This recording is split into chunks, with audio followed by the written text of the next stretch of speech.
ദൈവ തിരുനാമത്തിന് സ്തോത്രം ചെയ്യുകയും സ്തുതിക്കുകയും ചെയ്യുന്നു. കർത്താവിൽ ധന്യരും ദൈവത്തിന് പ്രിയരുമായ എന്നെ കേൾക്കുന്ന പ്രിയപ്പെട്ട സഹോദരി സഹോദരന്മാരെ, കർത്തൃദാസന്മാരെ, അനുഗ്രഹീതമായ നല്ല ദിവസത്തിനായിട്ട് ദൈവത്തെ സ്തുതിക്കുകയും ദൈവത്തെ മഹത്വപ്പെടുത്തുകയും ചെയ്യുന്നു.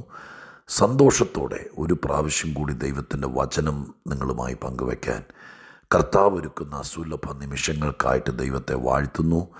ദൈവം തരുന്ന ഏതൊരവസരവും, പ്രത്യേകിച്ച് വചനം പറയാൻ തരുന്ന അവസരത്തെ ഏറ്റവും ശ്രേഷ്ഠമായി കണ്ടുകൊണ്ട് കർത്താവ് ഇന്നും നമ്മോട് ഹൃദ്യമായി, ധൈര്യത്തോടെ, ബലത്തോടെ നമ്മുടെ നന്മയ്ക്കായി സംസാരിക്കുമെന്നുള്ള ഉറപ്പോടെ ദൈവകൃപയിൽ ആശ്രയിച്ച് ദൈവത്തിന് സകല മഹത്വവും പുകഴ്ചയും ആരാധനയും അർപ്പിച്ചുകൊണ്ട് ഞാൻ തിരുവെഴുത്തിലേക്ക് നിങ്ങളെ സാദരം ക്ഷണിക്കുകയാണ്. നിങ്ങൾക്കെല്ലാവർക്കും യേശുക്രിസ്തുവിൻ്റെ ധന്യമുള്ള നാമത്തിൽ എൻ്റെ വിനീതമായ സ്നേഹവന്ദനങ്ങളും അറിയിക്കുന്നു.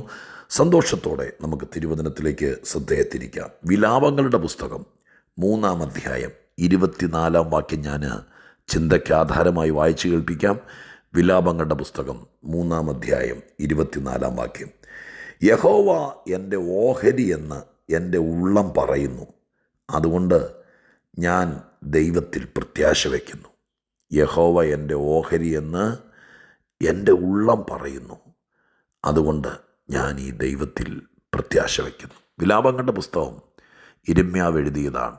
ഇസ്രായേൽ ജനത്തെ ഉപദേശിച്ചിട്ടും അവരെ പറഞ്ഞ് പ്രബോധിപ്പിക്കാൻ നോക്കിയിട്ടൊന്നും നന്നാവാത്തൊരു സ്ഥിതിയിലേക്ക് ഉപദേശം കൊണ്ടും കൽപ്പന കൊണ്ടും ദൈവത്തിൻ്റെ പ്രബോധനങ്ങൾ കൊണ്ടും പ്രവചനം കൊണ്ടും ദൈവിക ശുശ്രൂഷകന്മാരുടെ ശുശ്രൂഷ കൊണ്ടൊന്നും ഇസ്രായേൽ നന്നാവില്ല എന്നൊരു സ്റ്റേജിലേക്ക് വന്നു. അങ്ങനെ ഒരു വല്ലാത്ത പരിസ്ഥിതി, ഭയാനകമായിരിക്കുന്നൊരു സ്ഥിതി മനുഷ്യനുണ്ടെന്നുള്ള കാര്യം മറക്കരുത്. ഉപദേശിച്ചാൽ ഫലിക്കുന്ന, പ്രാർത്ഥിച്ചാൽ ഫലിക്കുന്ന, ശാസിച്ചാൽ ഫലിക്കുന്ന, ശുശ്രൂഷിച്ചാൽ ഫലിക്കുന്ന ഒരു സ്ഥിതി മനുഷ്യനുണ്ട്. അതൊരു ഭാഗ്യമാണ് കേട്ടോ. ഞാനീ പറയുന്നൊന്ന് ഗൗരവമായിട്ട് ശ്രദ്ധിക്കണം. നമ്മൾ ശാരീരിക ചികിത്സയ്ക്ക് വേണ്ടി ആശുപത്രി ചെല്ലുമ്പോൾ ഡോക്ടേഴ്സ് പറയില്ലേ, ഇനിയിപ്പോൾ മരുന്നൊന്നും ഫലിക്കുകയില്ല, ഇനിയിപ്പോൾ വീട്ടിൽ കൊണ്ടുപോകൂ, ഇഷ്ടമുള്ളതൊക്കെ കൊടുത്തോ എന്ന് പറയുന്നൊരു സ്റ്റേജില്ലേ. എന്ന് പറഞ്ഞാൽ ഇനി ലോകത്തിലെ ഒരു മരുന്നും ഏൽക്കുകയില്ല എന്നൊരു സ്ഥിതി വരും. ഇത് തന്നെ മനുഷ്യൻ്റെ ജീവിതത്തിനകത്ത് ചില ഘട്ടങ്ങളിൽ വരും. നമുക്ക് പ്രാർത്ഥിച്ചാൽ ഫലിക്കുന്ന ഒരു ദൈവദാസന് കൊടുത്തിരിക്കുന്ന ദൈവകൃപ കൊണ്ട് നമ്മുടെ വീട്ടിൽ വന്നോ നമ്മുടെ മേൽ കൈവച്ചൊക്കെ അവർ ശുശ്രൂഷിക്കുമ്പോൾ ആ ശുശ്രൂഷ ഫലിക്കുന്ന, ഉപദേശിച്ചാൽ ഫലിക്കുന്ന, ശാസിച്ചാൽ ഫലിക്കുന്ന, നമ്മളോട് പറഞ്ഞാൽ പഠിപ്പിച്ചാൽ ദൈവിക ബോധത്തിൽ നമ്മളെ അവലോകനം ചെയ്താൽ നമുക്കത് ഗുണം ചെയ്യുന്ന ഒരു സ്റ്റേജുണ്ട്. അതിൽ നിന്ന് താഴേക്ക് ഒരിക്കലും പോകരുത് കേട്ടോ. ചില ആൾക്കാരോട് ഉപദേശിച്ചിട്ട് കഥയില്ല, പ്രാർത്ഥിച്ചിട്ട് കഥയില്ല, അവർക്ക് വേണ്ടി ശുശ്രൂഷിച്ചാൽ പോലും ഫലിക്കുകയില്ല. ആ ഒരു സ്ഥിതിയിലേക്ക് നാം നമ്മെ ആക്കിക്കളയരുത്. നാം വിശ്വസിച്ചും പ്രാർത്ഥിച്ചും ക്ഷമിച്ചും മടങ്ങി വരാനുള്ള മനസ്സുകൊണ്ട് അഡമൻ്റാകാതെ, കടുംപിടുത്തക്കാരാകാതെ, വിട്ടുവീഴ്ച മനസ്സുള്ളവരായി, അനുതപിക്കുന്നവരായി, പ്രാർത്ഥിക്കുന്നവരായി, ദൈവത്തെ വിളിക്കുന്നവരായി, ദൈവം പറയുന്നത് കേൾക്കുന്നവരായി, ഒത്തിരി കഠിനരാകാതെ നമ്മെ സൂക്ഷിക്കേണ്ട ഉത്തരവാദിത്വം നമുക്കാണ്. നമ്മുടെ കുടുംബത്തെ സൂക്ഷിക്കേണ്ട ഉത്തരവാദിത്വം നമുക്കാണ്.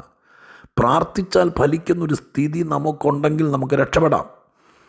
ദൈവദാസന്മാരാരെങ്കിലും വീട്ടിൽ വന്ന് ദൈവം അയച്ചിട്ട് അവർ എത്ര നിങ്ങൾക്കെതിരെ കൊടികുത്തി സാത്താൻ വാണാലും അഭിഷേകമുള്ള ദൈവത്തിൻ്റെ ദാസന്മാർ വീട്ടിൽ വന്ന് ദൈവാത്മാവിൽ പോരാടുമ്പോൾ ദുഷ്ടൻ്റെ കോട്ട പൊട്ടിക്കാൻ പറ്റും. അങ്ങനെയാണ് ആളുകളൊക്കെ രക്ഷപ്പെടുന്നത്. പക്ഷെ നമ്മുടെ ഒരു ഭാഗധേയത്വമുണ്ട്. നമ്മൾ വിധേയപ്പെടാനും മാനസാന്തരപ്പെടാനും മടങ്ങി വരാനും ദൈവം എന്തെങ്കിലും പറഞ്ഞാൽ അനുസരിക്കാനുമുള്ള മനസ്സ് വേണം. ഇല്ലെങ്കിൽ നടക്കുകയില്ല. ഏശാവ് കരഞ്ഞോണ്ട് ചോദിച്ചില്ലേ, ഇനിയൊരു അനുഗ്രഹം കൂടി ഇല്ലേ എന്ന്. ഒരു സമയമുണ്ട്, അതിനൊക്കെ ഒരു ചിട്ടവട്ടമുണ്ട്. അത് നാമായിട്ട് നശിപ്പിച്ചാൽ പിന്നെ ഫലിക്കുകയില്ല. നമുക്കാർക്കെങ്കിലും അങ്ങനെ ഒരു സ്റ്റേജിലേക്കായി എന്നല്ല ഞാൻ ഈ പറയുന്നത്.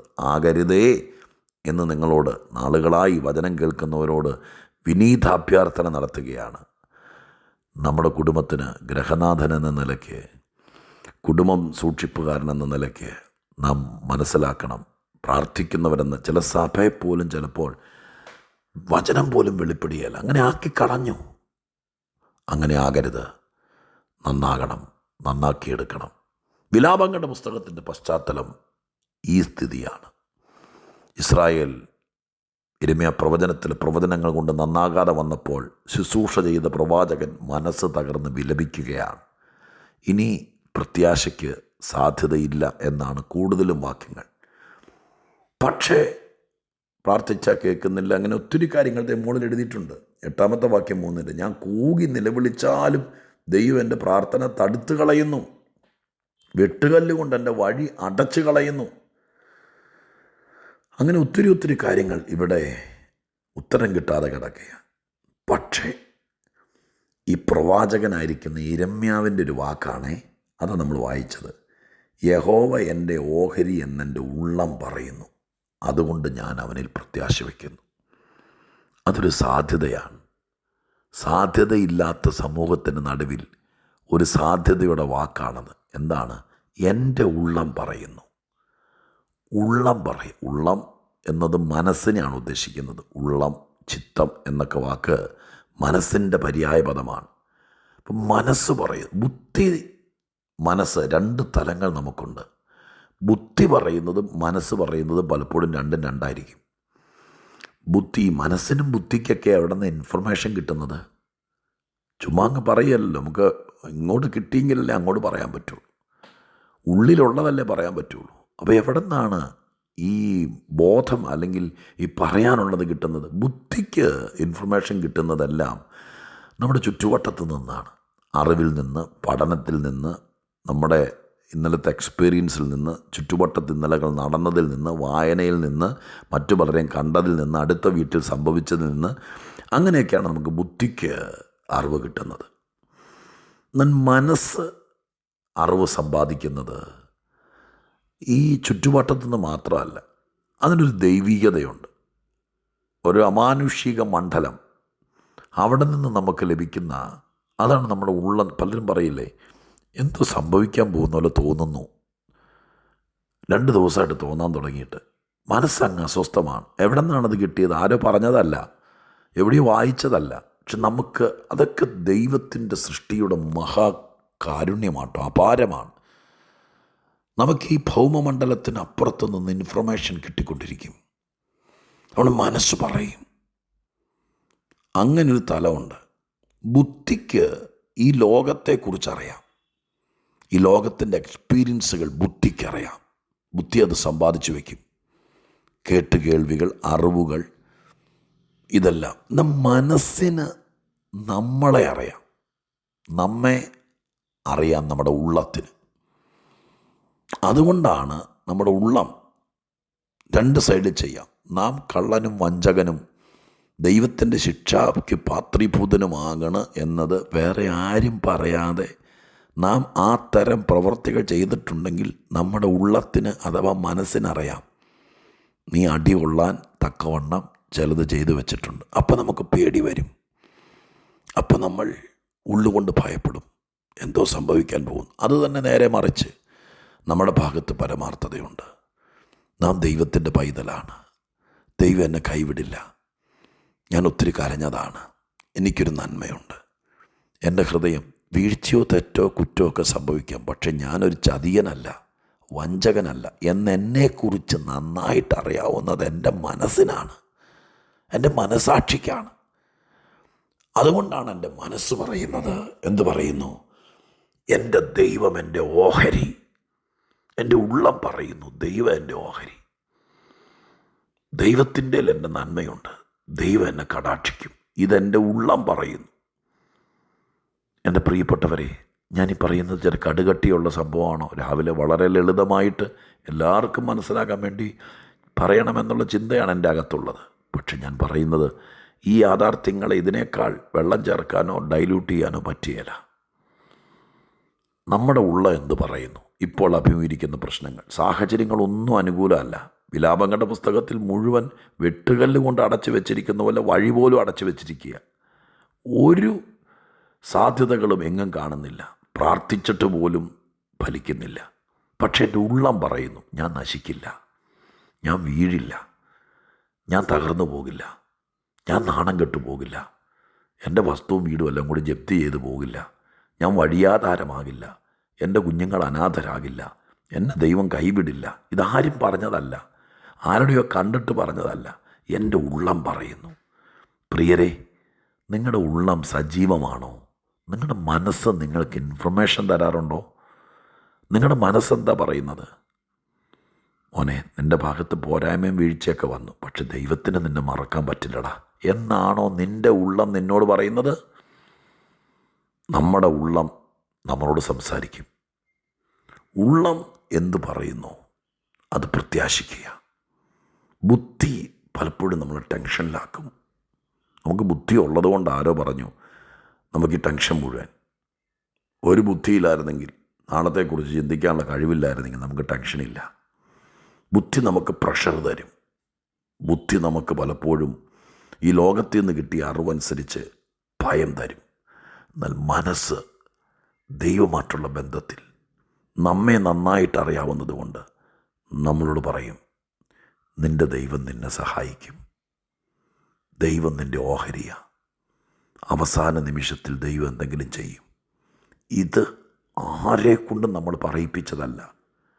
എനിക്ക് വേണമെന്ന് പ്രാർത്ഥിച്ചേ, ഒന്ന് പറഞ്ഞേ, എന്നെക്കുറിച്ചൊന്ന് പറഞ്ഞ്. ചില ആൾക്കാരൊക്കെ എന്നോട് പറയാറുണ്ട്, പാസ്റ്റർ ഒന്ന് പ്രാർത്ഥിച്ചേ, എന്നെക്കുറിച്ചൊന്ന് പറഞ്ഞേ. എന്തോ വർത്താനം ഈ പറയുന്നേ? ദൈവമല്ലേ ഇതെല്ലാം ചെയ്യുന്നേ? നമ്മുടെ മനസ്സ്, ദൈവമായിട്ട് ബന്ധമുണ്ടെങ്കിൽ നമ്മുടെ മനസ്സ് നമ്മളോട് പറയും, നീ പേടിക്കണ്ട, നിൻ്റെ കാര്യം നടക്കും, വഴിയുണ്ടാകും. ആ മനസ്സ് പറയുന്നതിൽ പ്രത്യാശ വയ്ക്കുക. ദൈവത്തോട് ബന്ധപ്പെട്ട് ഇച്ചിരി നേരം ഒറ്റയ്ക്കിരുന്ന് വാക്കുകൊണ്ടൊന്നും പറയാൻ പറ്റില്ലെങ്കിലും ഒരു മുറിയുടെ വാതിൽ ചാരിയിട്ട് ഇച്ചിരി നേരം ഒന്ന് സ്വർഗത്തിലേക്ക്, ക്രൂശിലേക്ക് നോക്കിയിരുന്നേ. മൈൻഡൊന്ന് ഫ്രഷ് ആക്കിക്കേ, മനസ്സിനെ ഒന്ന് സംസാരിക്കാൻ അനുവദിച്ചേ. മനസ്സ് നിങ്ങളോടൊന്ന് മിണ്ടട്ടെ. ഇച്ചിരി ടൈം എടുത്ത് ഈ വെപ്രാളത്തിനിടയിൽ, തിരക്കിനിടയിൽ എല്ലാവരിൽ നിന്നും അകന്ന് മനസ്സിന് സംസാരിക്കാൻ, മനസ്സിൻ്റെ ശബ്ദം കേൾക്കാൻ, മനസ്സിന് പറയാനുള്ളത് നിന്നോട് പറയാൻ നീ ഒരല്പസമയം എടുത്തേ. ഇന്ന് തന്നെ എടുത്തേ. എന്താ മനസ്സ് പറയുന്നതെന്ന് കേട്ടെ. എല്ലാ പ്രതികൂലത്തിനിടയിലും ഈ എഴുത്തുകാരൻ പറയുക, എൻ്റെ ഉള്ളം പറയുന്നു, ഇങ്ങനെയൊക്കെ ആണെങ്കിലും ദൈവം കൈവിടില്ല, അവൻ എൻ്റെ ഓഹരി, അതിൽ തന്നെ പ്രത്യാശ വയ്ക്കാൻ ഞാൻ നിങ്ങളെ നിർബന്ധിക്കുന്നു. മനസ്സിന് പറയാനുള്ളത് കേൾക്ക്. മനുഷ്യന് പറയാനുള്ളതല്ല, ബുദ്ധിക്ക് പറയാനുള്ളതല്ല. മനസ്സിന്, നിന്നെ നന്നായി അറിയുന്ന നിൻ്റെ മനസ്സിന് നിന്നോട് എന്തോ പറയാനുണ്ട്. ഇച്ചിരി നേരം കർത്താവിൻ്റെ സന്നിധി പോയിരുന്ന് ശാന്തമായിരിക്കും. ആ മനസ്സ് നിന്നോട് മന്ത്രിക്കാൻ തുടങ്ങും. നീ കരയാതെ, പേടിക്കാതെ. ഈ വിഷയത്തിൽ നിൻ്റെ ദൈവം നിനക്ക് വേണ്ടി എന്തെങ്കിലും ചെയ്യുമെന്ന് എൻ്റെ മനസ്സ് എന്നോട് പറയാൻ തുടങ്ങിയാൽ എന്ത് ബലമായിരിക്കും എന്നറിയാമോ? മനസ്സിനെ സജീവമാക്കിയെടുക്ക്. ഉള്ളം സംസാരിക്കട്ടെ. നമുക്കതിനായി കാത്തിരിക്കാം. അതിൽ തന്നെ പ്രത്യാശ വയ്ക്ക്. ബാക്കി അനുഭവത്തിൽ ദൈവം തെളിയിക്കും. പ്രാർത്ഥിക്കട്ടെ. പരിശുദ്ധ ദൈവമേ, ഞങ്ങളുടെ സ്വർഗീയ പിതാവേ, ഞങ്ങളെ സൃഷ്ടിച്ചിരിക്കുന്നത് ഞാൻ എപ്പോഴും അങ്ങയുടെ സന്നിധി പറയും, അപാരം, അത്ഭുതം, അത്യത്ഭുതം. നാഥ, ഞങ്ങളുടെ മനസ്സിനൊക്കെ ദൈവം കൊടുത്തിരിക്കുന്ന കപ്പാസിറ്റിക്കായി സ്തോത്രം. ഞങ്ങളോട് ഞങ്ങളുടെ മനസ്സ് പറയട്ടെ. ദൈവാത്മാവ് ഞങ്ങളുടെ മനസ്സിനെ തട്ടി ഉണർത്തട്ടെ. ഞങ്ങളെ നന്നായി അറിയുന്ന ഞങ്ങളുടെ മനസ്സ് ഞങ്ങളെ ബലപ്പെടുത്തട്ടെ. ദൈവം അത് ചെയ്യും. മനസ്സ് പറയും, ഞങ്ങളുടെ കാര്യങ്ങൾ നടത്തിത്തരാനൊരു ദൈവമുണ്ടെന്ന്. ലോകത്തിൽ ആര് പറയുന്നതിനേക്കാൾ ഞങ്ങൾക്ക് ബലം ഞങ്ങളുടെ ഉള്ളം ഞങ്ങളോട് പറയുന്നതാണ്. അതിന് ഞങ്ങളുടെ എല്ലാവരുടെ മനസ്സൊന്ന് റിഫ്രഷ് ചെയ്തു തരണേ. പരിശുദ്ധാത്മാവേ, ഇത് കേൾക്കുന്നവർക്ക് ഭയങ്കര ഗുണം ചെയ്യണേ. യേശുവിൻ നാമത്തിൽ പ്രാർത്ഥിക്കുന്നു. കേൾക്കണേ സ്വർഗീയ പിതാവേ. ആമേൻ.